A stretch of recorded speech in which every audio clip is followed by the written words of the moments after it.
네, 우리 두 번째 타임 예배의 메커니즘에 대한 부분들을 함께 나누고자 합니다. 물을 마셨는데 잠깐 사례가 걸려서 자, 앞에 타임 여러분들 어떻게 생각하는지 모르겠습니다. 여러분들 뭐 배우신 분들도 계실 거고 예배의 깊이를 경험하기 위해서 아주 실천적인 부분들을 제가 나름 정리해서 말씀을 나눴고요. 이번에는 예배 안에서도 실제 예배를 드릴 때 전체적인 아웃라인, 조금 어려운 단어는 좀 메커니즘이라는 단어를 쓰게 되는데, 예배를 드렸을 때, 또 예배를 표현했을 때 나타나는 어떤 형식을 얘기했을 때 메커니즘이라고 얘기를 합니다. 이 부분은 제가 저희 책에서도 그려봤었던 건데요. 내용을 자세히 보시면 예배를 드리는 여러 가지 폼들이 있다는 겁니다. 아까도 성만찬의 예배가 있고, 또 90년대 이후로 들어오는 찬양과 경배가 있었고, 지금은 완전히 현대화된 예배 형식을 가져서 조명, 음량, 그리고 표현의 미디어, 뭐 이런 모든 모습들이 실제 예배의 형식, 폼으로 들어와서 이것이 예배의 모습과 예배를 드리는 음악, 예배 찬양의 구조에 어떤 영향을 미치는가, 그리고 어떤 의미를 갖게 되는가를 좀 이제 고민해 본 적이 있었습니다. 예배의 폼들을 한번 보시면 처음에 들어왔을 때 예배 의식이 시작됩니다. 그렇죠? 예배 의식이 시작되고 예배가 시작된다고 어떤 찬양이 시작되든 예배 멘트의 시작이 되든 시작이 되죠. 그리고 경배와 찬양과 조금 보수적인 교회들은 앙상블로 오르간 소리로 진행이 됩니다. 그곳에 음악이 시작이 되었는데 음악으로 시작되는 그곳에 음악으로만 끝나지 아니하고 그 음악이 성경의 말씀과 함께 음악이 연주되어진든가 성경에 기록된 이야기들을 음악으로 구성되어져서 나가든가. 이전에 제가 갔었던 미국의 텍사스에 있는 한 교회는 외국인 교회였는데요. 성경의 창세기 모세 오경을 파노라마식으로 1장, 2장, 3장, 4장이라는 음악 악장을 만들어서 한 달 동안 그 음악 인트로를 경배와 찬양 인트로의 음악의 모습을 만들어 주더라고요. 그러면서 창세기의 말씀들을 쭉 적어주는 거예요. 그 음악과 함께. 창세기 말씀을 우리가 본문을 삼아서 나가는 말씀이든 아니면 그 음악 구조를 가지고 있는 가사를 담겨져 있는 성경 말씀이든 성경 말씀이 쭉 이렇게 스크롤 되면서 올라갈 때 연주들이 음악이 진행됩니다. 그때는 목소리가 나오지 않고 악기 소리만 나와서 악기와 선율로만 이 경배와 찬양이 시작되는 한 10분 정도 되는 것을 보게 되었어요. 그리고 나서 예배 인도자가 나와서 한 곡을 찬양 인도하는데 여기에 관련된 성경에 관련된 한 곡이 경배와 찬양으로 시작됩니다. 그리고 나서 한 20분 정도 그 성경과 관련된 경배와 찬양이 시작된 후로는요. 그 안에서 전체적인 예배의 흐름이 이 찬양 인도자와 음악적 구조에 따라가기 시작합니다. 이것이 어떤 영향을 받았냐면 워십 바이블, 하나님의 말씀, 예배의 말씀으로 시작되는 그 음악이 어우러져서 전체 예배 흐름으로 이끌어가고 있었던 것이었고요. 또 하나는 그것이 사람들의 언어, 뭐 영어라든지 아니면 영적 은혜를 받은 방언이라든지 또 여러분들 개인이 갖고 있었던 자기만의 자기 민족의 언어라든지 그 언어의 구조로 또 어쩌면 음악적 그 감동을 받게 되니까 또 영감을 가지고 노래 부르는 어떤 흥얼거리는 내용이라든지 이 모습들이 워십 콘텐츠로 움직이기 시작합니다. 그 워십 콘텐츠로 움직이는 전체 워십 폼 안에는 분위기로는요, 그 분위기 안에서 음악적 분위기도 있겠지만 영적인 부분도, 영적인 음악 분위기도 만들어지기 시작하는 것을 보게 됩니다. 이것이 매주마다 사이클로 움직여지는 거예요. 워십 폼이. 근데 이 모습이 한국에 들어왔을 때는 2000년대에 이 모습이 그대로 표현되기까지 다 만들어졌습니다.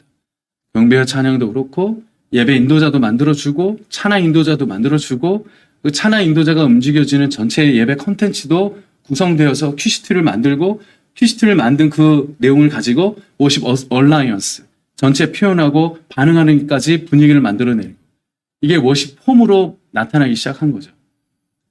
이 예배 음악 구조가 예배 전체 흐름을 이끌고 있는 것을 지금 현대에 바라볼 수 있습니다. 이렇게 하는 데가 있고 또 이렇게 하지 못하는 데도 많지요. 뭐 대형 교회들은 이 모습이 아주 굳어져 고착화되어 있습니다. 그러나 아직도 이런 부분들이 해결되지 않아서 미흡한 곳도 있습니다. 그러니까 대부분 제가 초청을 받고 한번 강의도 한번 가보니까 대부분 이 사이클 구조가 그대로 이루어지고 있는 것을 봤습니다. 왜 이렇게 할까라는 거죠. 왜 음악과 컨텐츠와 얼라이언스 이 부분들 분위기가 왜 이런 부분들로 이루어질 때 영적이다 또 아니면 영적이지 않다 이렇게 말할 수 있을까? 사실 답은 없습니다. 무엇이 옳고 무엇이 그르다 말할 수는 없습니다. 우리 한국 교회의 예배 형태가 10년, 15년 동안 이 사이클로 움직이고 있었던 것이죠. 그 다음 거로 한번 같이 보시면 예배 음악 구조에 이 기능이 들어갔으면 좋겠대요. 펑션을 얘기하고 싶은 거예요. 자, 예배 안에서는 네 가지의 기능이 있습니다. 아까도 얘기했던 드림의 기능이 있고, 드림을 드리면 우리에게 인도하시는 기능이 있다. 우리 인도하시면, 우리 인도하시기 전까지 성령님을 임재하시고, 또 하나님이 직접 임재하시고, 계시의 말씀으로 임재하셔서 영, 혼, 육을 치유하시는 기능을 합니다. 그래서 아까 예배는 하나님과 인카운트라고 얘기했습니다. 그 인카운트의 예배를 통해서 우리 영, 혼, 육이 정말 하나님이 만지시고 치유하시고 회복하시는데 놀라운 역사들이 일어나죠. 그래서 드림의 기능과 인도의 기능과 임재의 기능과 이 치유의 기능은 예배 음악뿐만 아니라 예배 전체의 흐름에 기초를 두고 있다는 겁니다. 어떻습니까? 여러분들도 예배를 드림으로 느껴지십니까? 그리고 그 예배 드림으로 말미암아 우리 삶의 모든 자리에 인도하시고 보호하시고 함께 하시는 그런 인도의 기능을 경험하고 계십니까? 심지어는 여러분들이 개인의 예배든 공동체 예배든 교회에 함께하는 다수의 예배든 그곳에서 예배를 드릴 때마다 임재, 하나님의 임재를 경험하는 그 예배의 기초를 두고 계십니까? 그 예배를 통해서 심지어는 영, 혼, 육, 치유가 되십니까? 이전에 저희 교회에 백혈병으로 고통받는 분이 한 분 계셨어요. 2018년도에 백혈병 진단을 받으시고 이제 항암 치료 5번의 항암 치료를 받으셔야 되는데 정말 어려운 상황이었습니다. 항암 치료를 받아도 6개월 정도 사신다고 말씀을 드렸습니다. 그래서 교회에서 이제 예배를 드리지 못하고 가정에서 유튜브로나 아니면 우리가 예배를 드리는 영상을 찍어서 보내드리는 곳으로 예배를 드리기 시작하셨습니다. 되게 안타까워하셨어요.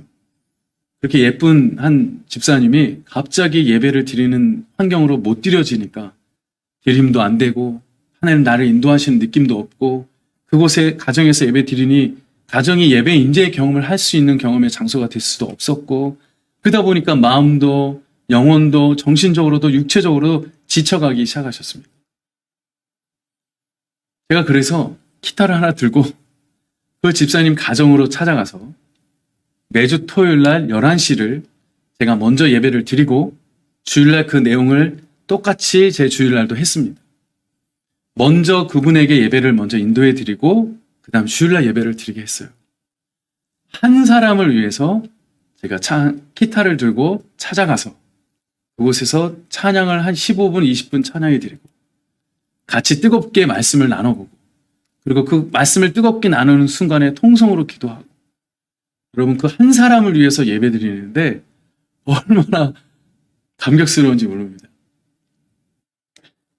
백혈병의 치료를 받고 항암 치료를 받으면서 6개월밖에 못 사신다고 그랬던 그분이 그렇게 예배의 삶으로 조금씩 바뀌고 그 항암 치료를 받은 가운데서도 하나님께 예배 드림의 시간들을 온전히 드리고 말씀을 읽어내시고 그 계시의 말씀, 그 은혜의 말씀을 붙잡고 또 엎드려 기도하고 또 임재를 간구하며 그 치유의 삶을 살고자 간구의 삶으로 바뀌어질 때 그분은요 1년 동안 항암 치료를 받고 기간 동안 그 1년 후에 2020년도에는 그의 모습이 달라지기 시작했습니다.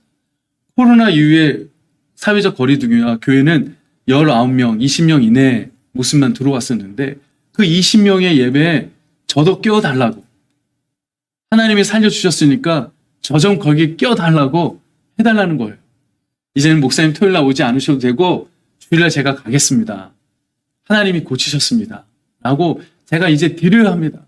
제 시간을 드려야 되고 제 몸을 드려야 되고 제 모든 걸 드려야 합니다. 저를 고쳐주셨기 때문에. 제가 그 한 분의 모습을 보고 제 이 예배 음악의 예배 펑션, 이 예배의 기초가 얼마나 중요한지를 저는 그때 깨달았습니다.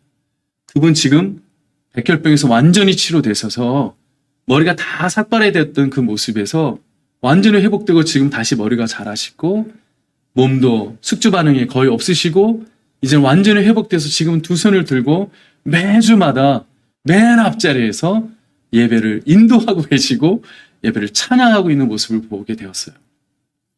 한 사람을 위해서 그렇게 예배의 드림과 인도와 임재와 치유를 직접 해봤더니 그 한 사람이 변하니까 공동체 전체에 저희 교회 예배가 찬양으로 치유되기 시작했습니다.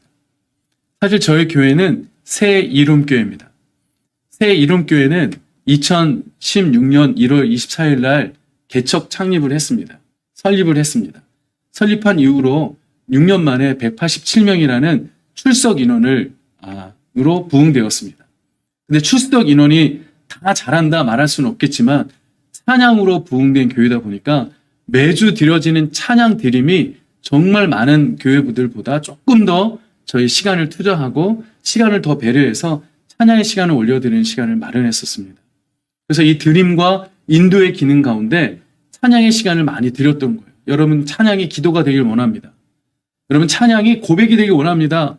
찬양이 여러분들의 모든 것에 회복이 되는 그런 시간이 되길 원합니다라고 해서 다른 곳에는 10분, 15분의 찬양 인도가 있었지만 저희 교회는 30분의 찬양 인도를 주일 11시 예배, 주일 9시 예배, 오후 1시 반의 예배에 전부 다 적용을 시켰습니다.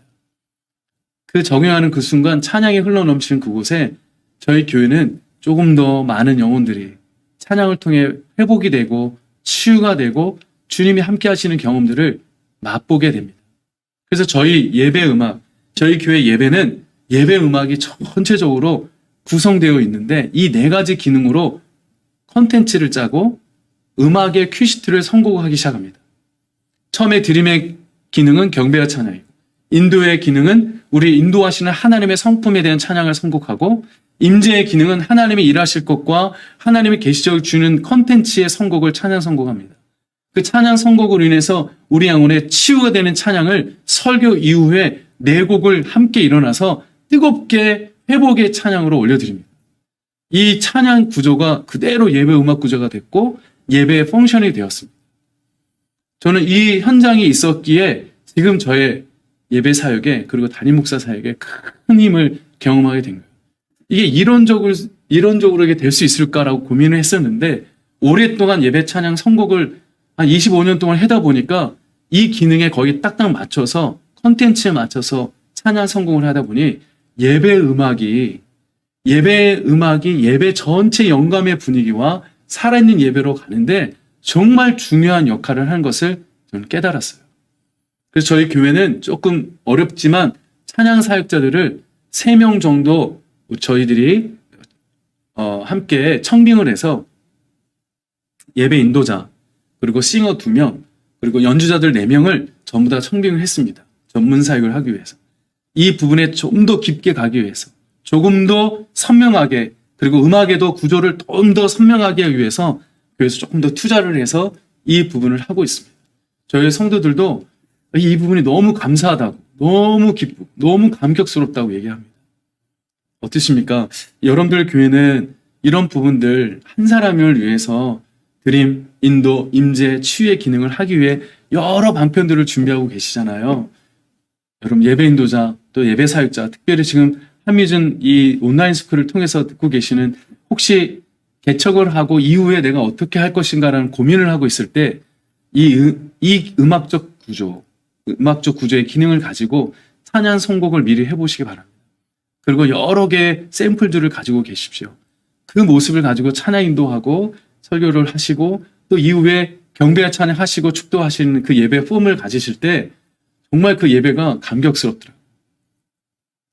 그 다음 거를 보게 되면 이때 나타나는 실제 예배 메커니즘이 나타납니다. 하나님은 끊임없이 우리와 함께하기를 원하시고 하나님은 성경을 말씀이든 찬양의 응답이든 그리고 어떤 계시의 말씀이든 우리와 함께 하시고자 우리에게 음성을 주시거나 사람을 통해서 음성을 주시거나 환경을 통해서 확증되게 하시거나 증거와 증인을 통해서 뭔가를 드러내게 하시죠. 그래서 현현하신다고 말씀하시는데요. 예배도 마찬가지입니다. 예배도 반드시 하나님이 살아계신 하나님을 현현하도록 살아계신 하나님의 말씀과 하나님의 그 은혜가 흘러가도록 만들어가는 것이 예배의 메커니즘입니다. 그래서 아까도 얘기했던 성만찬이라든지 또 예수 십자가라든지 원초적 예배가 나오는데 사실 원초적 예배는 다른 게 아닙니다. 기독교의 가장 근본이 뭐냐면 그리스도의 이름을 선포하는 것이 원초적 예배였습니다. 예수 그리스도 이름을 선포하는 것이 원초적 예배입니다. 저도 저희 교회에서 앞부분에 이렇게 3창을 선정합니다. 예수 그리스도는 우리 예배의 주인이십니다. 라는 말을 우리 금요 예배 때 매번 선포를 합니다. 예수 그리스도는 오늘 우리 예배의 주인이십니다. 예수 그리스도는 오늘 우리 예배의 주인이십니다.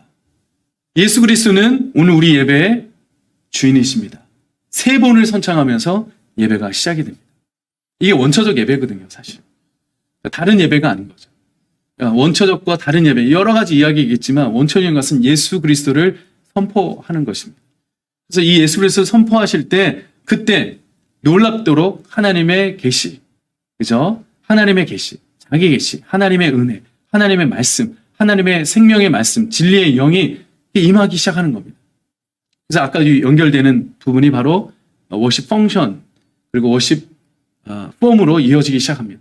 이 두 가지가 합치 이어질 때 예배는 전체 흐름으로 메커니즘으로 구성되기 시작합니다. 그렇습니다. 성례제라는 것은 뭡니까? 성만찬이라는 것은 뭘 예표합니까? 예수 그리스도를 예표하거든요. 예수 십자가의 사건은 누구를 또 증명하고 누구를 우리가 높이며 고백합니까? 예수 그리스도의 십자가를 우리가 고백하고 그 안에서 회개하고 죄사함을 얻어 부활하신 예수님을 기념하는 것이 예수님의 사건 아니겠습니까? 이 3가지 모습이 예배 가운데서 반드시 드러나야 합니다. 근데 요즘 많은 찬양과 가사들이 많이 나옵니다. 유튜브로 온라인 예배로 많이 드려지게 됩니다.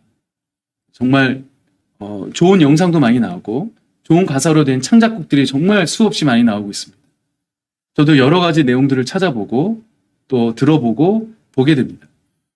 가사를 살피다 보니까 또 이런 가사들이 많이 나오더라고요.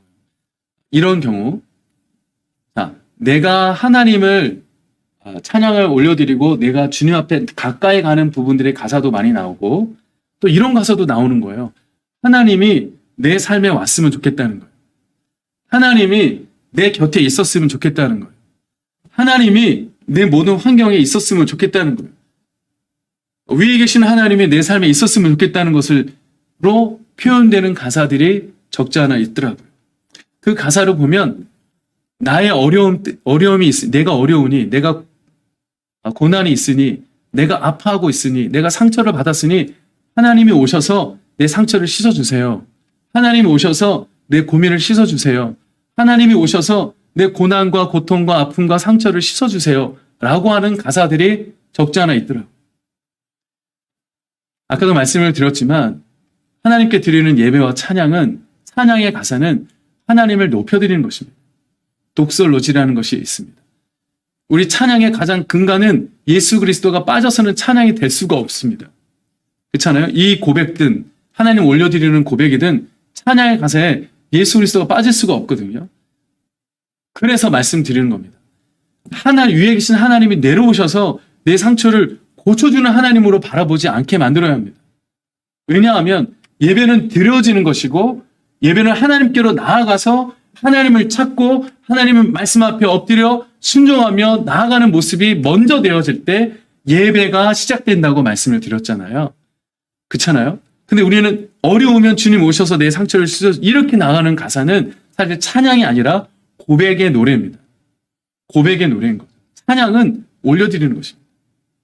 찬양은 높여드리는 것입니다. 이 부분이 구분되어진다고 생각합니다. 반드시 구분되어져야 돼요, 사실은. 우리가 부르는 그런 부분은 CCM으로 불러줘야 돼요. 고백적이고 내 안에 계신 내 안으로 오시는 주님이 나와 함께 하시고 그런 나의 아픔을 씻어주 이런 것은 크리스천 컨템포러리 뮤직 CCM으로 고백되어졌으면 좋겠고요. 찬양이라 함은 하나님을 높여드리는 것이죠. 이건 절대 잊지 마셔야 돼요. 또 여러분들의 사역에 있어서 한번 예배를 인도해 보십시오. 진정한 찬양을 드리는 그 부분이 무엇인지. 우리가 대부분 부르는 찬양의 가사들, 경배와 찬양 가사를 선곡할 때 정말 어려움이 많아요. 그래서 제가 직접 가사를 쓰거나 곡을 만듭니다. 아까 주님 마음 내게 주소서도 상당히 많이 부릅니다. 주님 마음을 내가 구합니다. 주님의 뜻을 내가 구하겠습니다. 주님 앞으로 나아가겠습니다. 사실 이런 우리 믿음의 행위가 그 안에 들어갔을 때 그때 예배가 시작이 되는 인카운트의 시작에 소통이 일어나기 시작하는데 그 부분이 시작되지 않고 하나님 내 안에 오셔서 주님이 내 안에 오셔서 내 아픔과 내 고통과 내 문제와 내 현실을 해결해 주세요라고 하는 도구적 고백은 이건 찬양이 아니라는 거죠. 고백의 노래라는 겁니다. 이거를 분간했으면 좋겠습니다.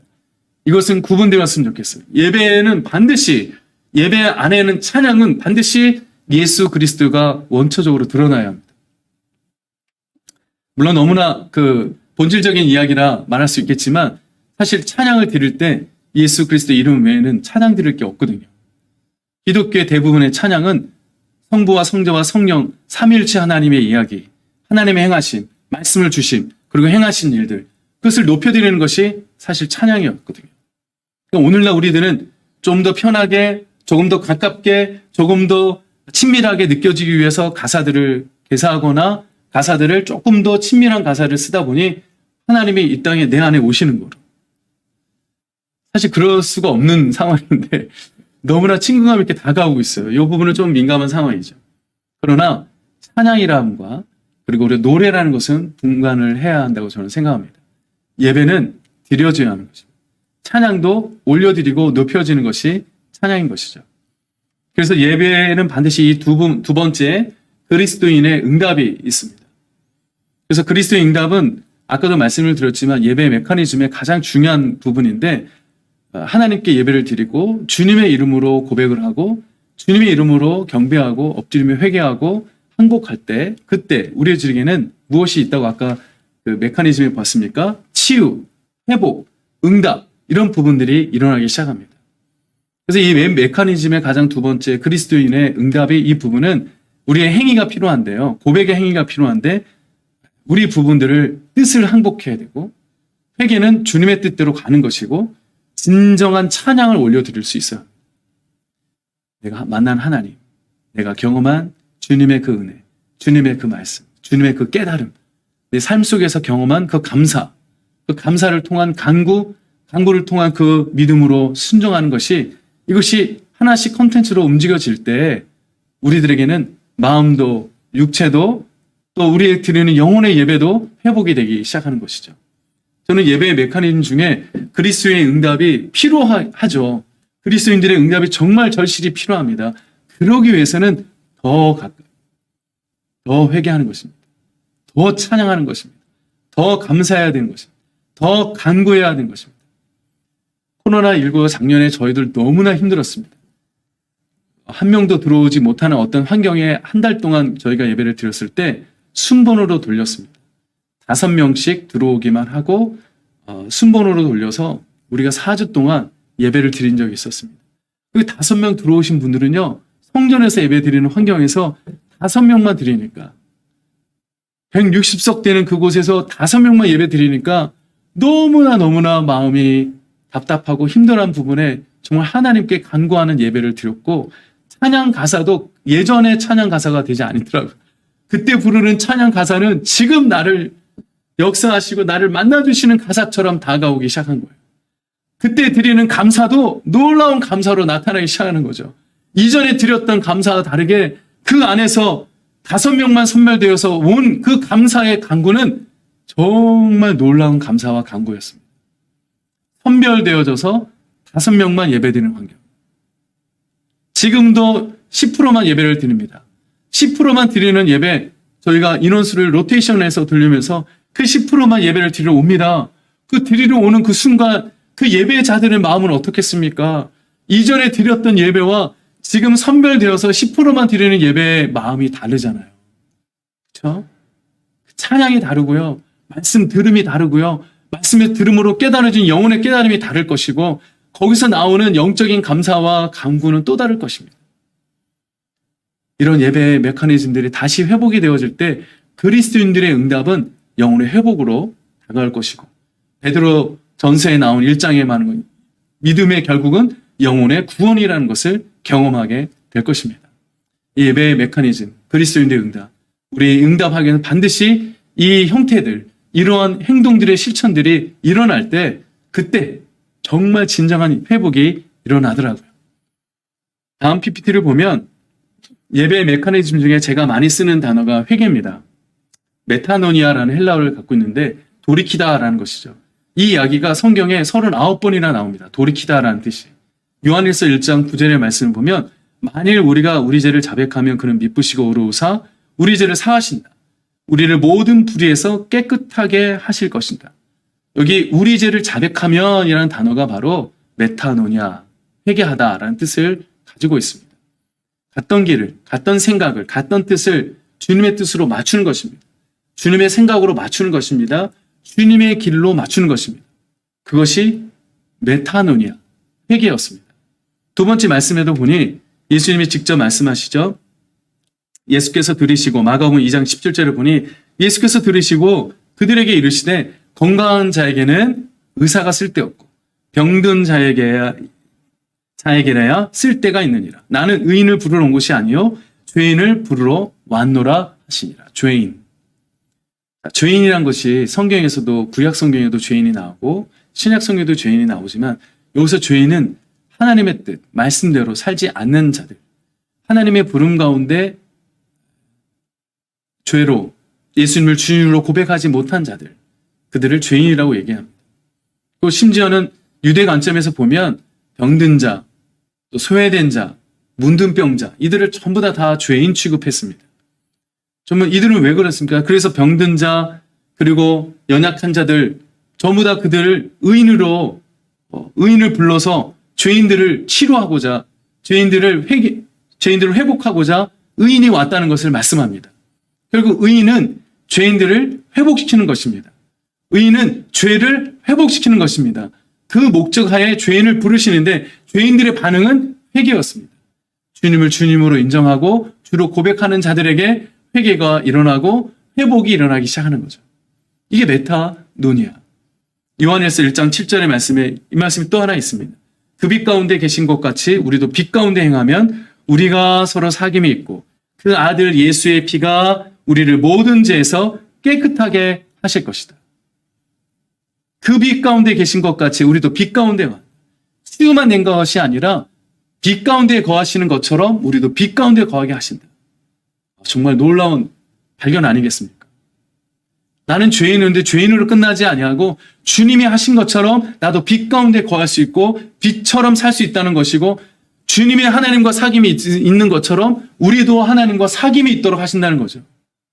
어떤 자에게 회개하고 죄를 자복하고 고백하는 자에게 그 순간 죄가 깨끗이 씻김을 받고 죄 사함을 얻으며 예배가 시작이 되는 것으로 구현되고 있습니다.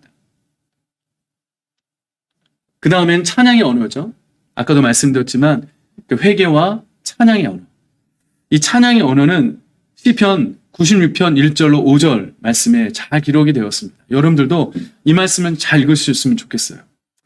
같이 현장에서 아니면 영상으로 보시는 분들은 영상에서 한번 읽어보십시오. 지금 PPT를 같이 보시면 되니까 읽어보시기 바랍니다. 새 노래로 여호와께 노래하라. 온 땅이여 여호와께 노래할지어다. 여호와께 노래하여 그의 이름을 송축하며 그의 구원을 날마다 전파할지어다. 그의 영광을 백성들 가운데 그 기이한 행적을 만민 가운데 선포할지어다. 여기까지죠. 자, 우리가 찬양할 이유, 새 노래로 여호와께 노래를 해야 하는데 온 땅들이 노래를 해야 한다고 합니다. 첫 번째가 뭘 노래한다고요? 그의 이름을 노래하는 것입니다. 예배 가운데서도 찬양의 이유가 그의 이름을 노래한다는 것입니다. 그의 구원을 전파하는 것입니다. 우리의 찬양도 구원을 전파하는 것에 능력이 있고 힘이 있는 것이거든요. 세 번째는 그의 영광을 백성들 가운데 나타내도록 찬양의 영광이 나타나야 한다는 것입니다. 마지막 네 번째는 그분의 행하신 행적을 찬양하라는 거예요. 그분의 행하신 행적을 만민 가운데 선포하고 노래하라고 말씀하고 계십니다. 이어서 여호와는 위대하시니 지극히 찬양할 것이요 모든 신들보다 경외해야 할 것이며 만국의 모든 신들은 우상들이지만 여호와께서는 하늘을 지으셨느니라. 찬양할 이유를 말씀하고 있습니다. 여호와께, 하나님께 찬양할 이유가 있는 것입니다. 지극히 찬양할 것이다. 모든 신들보다 경외할 것입니다. 만국의 모든 신들은 우상들이지만 여호와께서는 그 우상 위에 하늘을 지으신 분이시다. 그러기에 우리의 찬양할 이유가 있다는 거죠. 그의 이름을 송축하고 그의 구원을 노래하고 그의 영광을 찬양하며 그 기이한 행적을 찬양할 수 있는 그 모습이 진짜 찬양이더라고요. 그래서 저도 아까도 우리 앞타임에 노래를 함께 불렀잖아요. 그 나를 지으신 주님. 이번에는 찬양을 부르지는 않겠지만 가사가 온 땅의 후에마이라는 곡이 있습니다. 온 땅의 주인이라는 곡이 있는데 정말 우리 입술에서 이 곡이 그대로 나오는 찬양의 가사거든요. 후에마이. 온 땅의 주인 되신 주님이 이 곡에 있습니다. 이 가사를 한번 잘 살펴보시면 시편 96편 1절부터 5절까지 우리가 찬양한 이유를 이렇게 말씀하고 있습니다. 그래서 아까 회개의 언어, 찬양의 언어 이것이 하나씩 구성되어질 때 예배 전체를 이루는 메커니즘을 만들어내면요. 예배가 정말 영감 있고 살아있는 예배로 바뀌게 됩니다.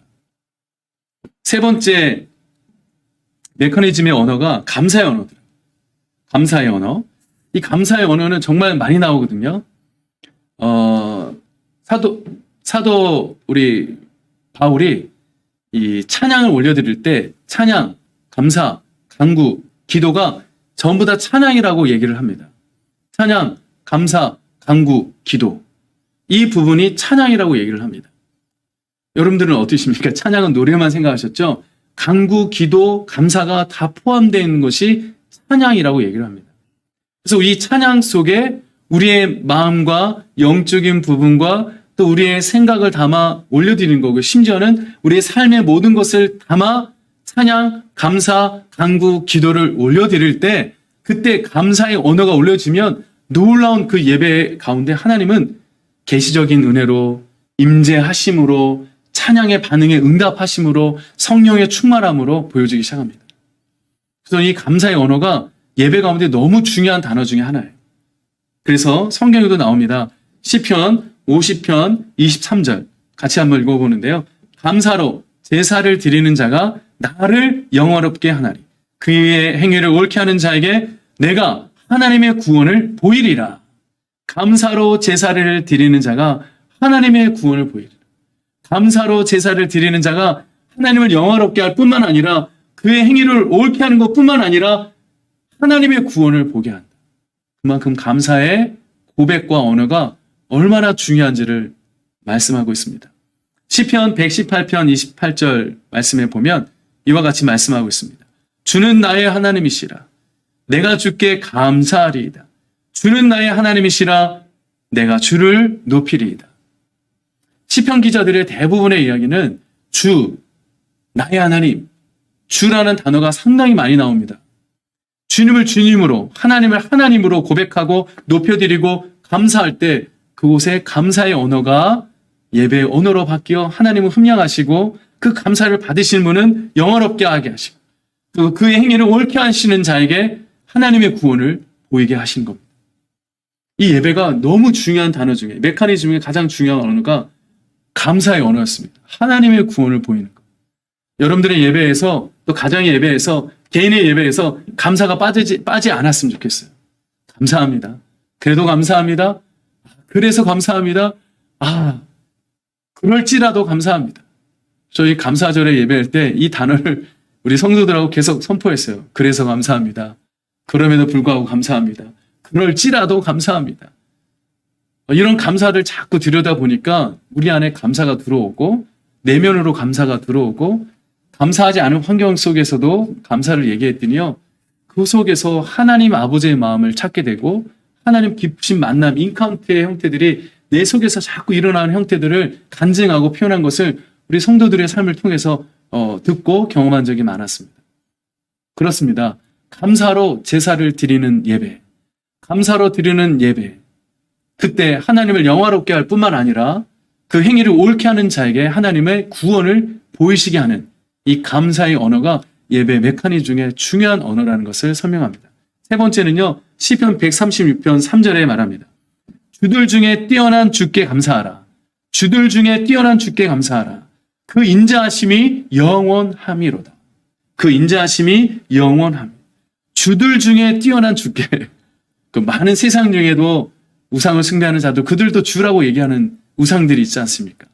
주들 중에 뛰어난 주께 감사하라. 주께 감사하라. 그 인자하심이 영원함이로다. 이런 예배를, 오늘날 우리 이런 예배를 좀 많이 드렸으면 좋겠고, 이런 감격이 있었으면 좋겠고, 저 또한 이 영적인 영감의 예배를 드렸으면 좋겠어요. 그래서 저는 매주마다 정말 목숨을 걸고 예배 1시간을 준비하기 위해서 얼마나 많은 것을 목숨을 걸고 드리는지 모릅니다. 그냥 형식적으로 드리는 예배가 아니라 내 중심을 다해서 거기다 감사를 담아서 올려드리는 예배를 매주마다 드리고 있습니다. 우리 한번 그렇게 해보시는 것이 어떻습니까? 그런 감사 예배를 한번 드려보시는 것이 어떻습니까? 마지막 네 번째는 간구의 언어입니다. 아까도 우리 말씀을 드렸지만 회개, 그리고 찬양, 감사, 간구, 기도, 이게 다 들어갑니다. 이 내용이 찬양과 그리고 음악의 구조를 느낄 때 예배의 전체 흐름을 이끌어가는 중요한 요소들이고 언어들이거든요. 그 예배 메커니즘 중에 이 언어들이 끊임없이 예배 중에 나타나고 있습니다. 감사도 있고 찬양도 있고 간구도 있고 기도도 있고 감사도 있고 예배 안에서 막 일어나는 콘텐츠와 언어들이거든요. 이것이 예배의 중요한 언어들인데 그 중에서도 이 찬양, 감사, 그리고 간구, 기도는 이 부분은 예배를 이끌어가는 아주 중요한 메커니즘이라는 거죠. 그 중에 이 마지막 부분, 간구의 언어, supplication to God, 이 간구의 언어. 이제 우리 성도들은 사실 이 간구가 많다 보니까 예배를 드려서 하나님께 기도를 쌓고 기도를 간구를 많이 드리면 그 보상으로 하나님 복을 주실 거야. 이렇게 말씀하시는데 사실은 그 부분보다 이 간구가 더 필요합니다. 간구의 언어 시편 103편 1절로 5절의 말씀인데요. 여러분 함께 읽어봅니다. 내 영혼아 여호와를 송축하라. 내 속에 있는 것들아 다 그의 거룩한 이름을 송축하라. 내 영혼아 여호와를 송축하며 그의 모든 은택을 잊지 말지어다. 그가 내 모든 죄악을 사하시며 내 모든 병을 고치시며 내 생명을 파멸해서 속량하시고 인자와 국률로 관을 씌우시며 좋은 곳으로 내 소원을 만족하게 하사 내 청춘을 독수리같이 새롭게 하시는도다. 간구하잖아요. 영혼의 간구를 올려드리고 있잖아요. 영혼을 내 영혼아 여호와를 송축하라는 거죠. 내 육체, 내 개인의 문제를 송축한 게 아니라 영혼을 송축하는 것입니다. 내 속에 있는 것들로 송축하는 것입니다. 내 속에 있는 것들로 그의 거룩한 이름을 송축할 때 모든 은택을 잊지 말고 그 송축하는 의미 속에서 우리에게 주시는 것은 무엇입니까? 독수리같이 새롭게 하시는 은혜를 주신다는 거죠. 간구는요, 정말 많은 것을 회복하는 정말 부르짖음의 행위이지만 하나님께 간구하는 이 행위 중에 이 간구는 정말 하나님을 정말 직접적으로 만나는 시간입니다. 간구하는 것, 부르짖는 것, 기도하는 것, 이건 정말 예배 가운데 반드시 있어야 될 상황이잖아요. 간구하는 것. 저는 매주마다, 매 예배 때마다 간구하는 것이 뭐냐면 하나님 내 영혼이 여호와를 송축하기 원합니다. 내 속에 있는 모든 것들이 하나님 앞에 송축되어지기를 원합니다. 하나님으로 채워지기 원하고 하나님의 은혜로 채워지기 원하고 하나님만으로 채워지기 원합니다. 이 소리거든요. 내 영혼에 하나님으로 채워지기 원합니다. 그럴 때 죄악을 사해 주시고 병을 고쳐 주시고 생명을 파멸해 속량해 주시고 인자와 국률로 관을 씌워 주시고 내 소원을 만족해 하신다는 거잖아요. 심지어는 내 청춘을 독수리같이 새롭게 하신다는 거예요. 간구, 예배 메커니즘의 가장 중요한 또 부분의 한 부분입니다. 그래서 우리 예배 중에 간구의 기도를 드려야 합니다. 성경의 말씀을 듣고 말씀을 결단하고 다 같이 일어나서 아니면 그 자리에서 간구하는 겁니다. 내 속에 있는 것들로 간구하는 것입니다. 하나님으로 채우는 것입니다. 그럴 때 여러 가지 형태로 나타나시겠죠. 오늘 여기 말씀처럼 죄악이 사하지고 병이 고쳐지고 문제가 해결되어지고 인자와 국률로 관을 씌워지고 심지어는 내 소원이 이루어지는 역사도 이루어지고 또 새롭게 되는 역사가 이루어지는 시편 138편 3절 말씀에 그 밑에 말씀을 보니 내가 간구하는 날에 주께서 응답하신다. 그리고 내 영혼에 힘을 주어주시고 나를 강하게 하신다. 간구의 힘에는 이 힘이 있습니다. 간구의 능력에는 이 힘이 있습니다. 간구하는 날에 주께서 응답하신다는 거죠. 사실 반응하는 건데 리액션인 이 부분이 사실 우리의 간구로부터 시작되고 이 간구에서부터 올려질 때 하나님 더 깊게 더 세밀하게 꿰뚫어 보시고 감찰해 주시면서 우리에게 힘을 이렇게 불어넣으시는 거죠. 간구해 보십시오. 간구해 보십시오. 이 간구의 언어로 하나님께 나아가 보십시오. 간구의 언어로 예배해 보십시오. 그 간구의 힘이 얼마큼 우리들에게 큰 은혜의 만족으로 주실지 기대해 보십시오. 그리고 시편 119편 58절 말씀에 보니 내가 전심으로 주께 간구하였사오니 주의 말씀대로 내게 은혜를 베푸소서. 내가 전심으로 주께 간구하는 사실 예배 전 시간 중에 예배 러닝타임에 간구의 시간 이 부분이 전심으로 나가야 되긴 합니다. 사실 이 간구 부분은 전심으로 나가는 분들이 많죠. 사실 예배 시작부터 끝까지 전심이 되어야 됩니다. 실영과 진정이 되어야 합니다. 우리는 우리의 문제가 있고 우리의 또 현실적인 문제가 있어서 여기에 간구를 담아가지고 문제를 해결하기 위한 간구만 하지 마시고 영혼에 대한 것, 전심, 하나님께 향한 그 전심을 담아 주의 말씀의 은혜를 만나보시기 바랍니다. 그리고 마지막 시편 28편 2절의 말씀을 보니까 이렇게 나와 있습니다.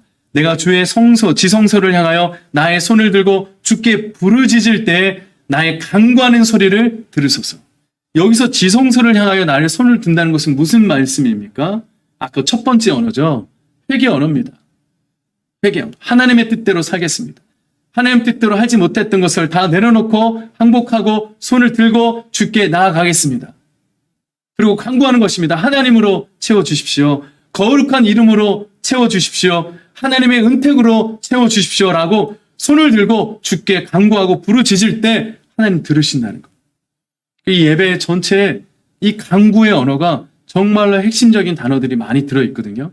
사실 이 간구는 액티비티합니다. 찬양도 액티비티한데 이 간구도 상당히 여러분들의 영적인 부분에 액티비티한 부분들입니다. 더 뜨겁게 더 간구하고 여기 말씀처럼 전심으로 심지어는 지성소로 들어가 손을 드는 것처럼 찬양하고 간구하고 감사하고 회개할 때 이 메커니즘이 예배 가운데서 하나로 이루어지면 그 속에서 놀라운 응답과 변화와 반응들이 일어나지 않을까. 그 예배가 살아있는 예배라는 거죠. 그 예배가 바로 영감 있는 예배가 시작된다는 것입니다. 여러분들은 어떻습니까? 저와 같이 그런 모습으로 함께 그런 예배를 드리고 싶지 않겠습니까? 저는 이 예배의 메커니즘을 책으로나 여러 가지로 느껴진 게 아니라 제가 직접 찬양 인도를 하고 직접 예배 인도를 하면서 이 예배 가운데서 느껴졌던 메커니즘이었습니다. 구조였습니다. 형태였습니다. 그리고 경험된 내용이었습니다. 그 첫 번째 나부터 목회자부터 회개로 나아가고 목회자로부터 회개 언어를 사용하고 목회자로부터 엎드리며 경배하며 회개할 때 온 성도들이 하나님 앞에 엎드려 회복을 간구하고 하나님께 감사로 제사를 드리는 모습이 일어나기 시작했습니다. 나로부터 시작돼야 된다는 거죠. 다른 것이 아니었더라. 다른 사람이 그렇게 하면 됩니다. 목회자 리더십들이 그렇게 하면 됩니다. 앞에 선자들이 그렇게 하면 됩니다. 라고 생각하실 수도 있는데 그렇지 않습니다. 예배는 여러분들이 시작해야 합니다. 여러분들로부터 이 언어가 시작이 되어지면 예배 전체 메커니즘이 움직이기 시작합니다. 그리고 제가 다음 타임에 강의할 내용, 이제 소통이 일어난 아주 실제적인 행동들, 언어들을 사용할 수가 있을 것입니다. 여러분 어떻습니까? 회개가 여러분들 삶에 있었습니까? 그리고 감사의 언어가 여러분들에 있었습니까? 그리고 심지어 신령과 진정으로 드리는 찬양의 언어들이 살아 있었습니까? 그것을 찾기 위해서 이 여러 가지로 방법을 찾고 책을 보고 메시지를 듣고 이렇게 온라인 스쿨로 들고 여러 가지 행태들로 하고 계시지만 여러분 회개, 감사, 찬양, 간구의 이 메커니즘의 언어를 가지고 주께 가까이 가시고 지성소에 들어가셔서 손을 한번 들어보시기 바랍니다. 그리고 하나님 앞에 내 영혼아 송축하라. 내 속에 있는 것들아 여호와를 송축하라. 한번 선포해 보시기 바랍니다. 여러 가지로 쌓여져 있는 거 있잖아요. 지금 세상에 살면서 여러 가지로 붙잡고 있는 것들이 있잖아요. 요것만큼은 내가 갖고 있어야겠어. 요것만큼은 내가 버리면 안 되겠어. 라고 그거 간직하면서 예배하고, 그거 간직하면서 주님의 이름을 얘기하고, 이게 아니라 내 속을 다 채워야 합니다. 하나님으로 채워야 합니다. To God, 하나님께 채워야 합니다. 하나님으로부터 오는 것으로 채워야 합니다. 그리고 내 속에 있는 것이 올려질 때, 그때 우리들에게는 아까 여기 시편 103편 1절 5절에 나온 것처럼 모든 병에서, 모든 죄악에서, 모든 파멸에서 속량하시고 사해 주시고 고쳐 주시고 회복시켜 주시는 거죠. 이게 바로 예배를 통해서, 이 예배의 메커니즘을 통해서 얻는 회복과 그리고 살아있는 예배의 은혜입니다. 저희 교회 성도 중에 한 청년이 있었습니다. 이 청년은 정말 혼자서 중학교 3학년 때부터 가출을 해가지고 혼자 살아온 자녀고, 심지어는 지금 자녀들, 형제들이 4명인데 4명 중에 가장 큰 딸입니다. 근데 다 개인마다 자취를 했어요. 알고 봤더니 이 아버님께서는 목사님이시고 어머님 사모님이셨어요. 개척을 하셔서 너무 어렵다 보니까 그곳에서 함께 지낼 수 있는 환경이 되지 않아서 다 중3 때부터 가출을 하고 또 자취를 하면서 각자 살아가는 인생으로 살아왔습니다. 지금 나이는 28살인데 그 자매는 지금 건반을 치고 찬양하는 찬양사역자고, 또 학교에서는 성악을 전공해서, 숙대 성악을 전공해서 이제 오페라를 준비하는 자매입니다. 근데 그가 고백하기를요, 그 속에 채웠던 것들이 너무나 분노와 악과 그리고 상처와 이런 것들로 가득 채워져 있는 상태에서 예배는 드리고 있는데 예배가 되지 않았다는 겁니다. 이런 곳으로 있는데 예배하는 척을 했다는 거예요. 찬양하는 척을 했지 예배하지 않았고 찬양하지 않았다는 거예요.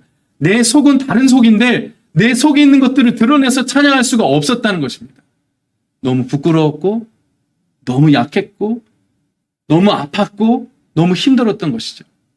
그래서 이 속부터 회복하기 위해서, 치유되기 위해서 그가 먼저 하는 것이 회개였습니다. 하나님, 내 속에 있는 것들을 다 내려놓습니다. 내 속에 있는 가식들, 분노들, 억압들, 상처들, 이 모든 것들을 내려놓겠습니다. 여러분들도 여러분 교회 안에서 또 여러분들이 목회하는 현장에서 이러한 사람들이 얼마나 많은지 아십니까? 너무 많더라고요. 뭐뭐 하는 척, 예배하는 척, 예배하는 소리, 찬양하는 척 너무 많습니다. 속 안에는 다 썩고 있기 때문에. 내 영혼아, 내 속에 있는 것들아, 이거 회복하기까지는 정말 많은 시간들이 필요한 것을 그들의 언어를 통해서 경험되어졌습니다. 그들에게 회개를 가르쳤고 감사를 가르쳤고 진짜 찬양의 가사를 함께 부르고 고백하며 간구하는 시간을 가졌을 때 그가 진짜 예배가 시작되기 시작했습니다. 그리고는 그가 자원해서 목사님, 제가 반주하면서 찬양할게요. 저에게 이것만큼은 허락해 주세요. 라고 그가 1부, 2부 예배에 직접 반주하고 찬양하는 모습으로 보여주고 있습니다. 얼마나 깊은 감동인지 몰라요. 얼마나 깊은 감동을 얻은지 몰라요.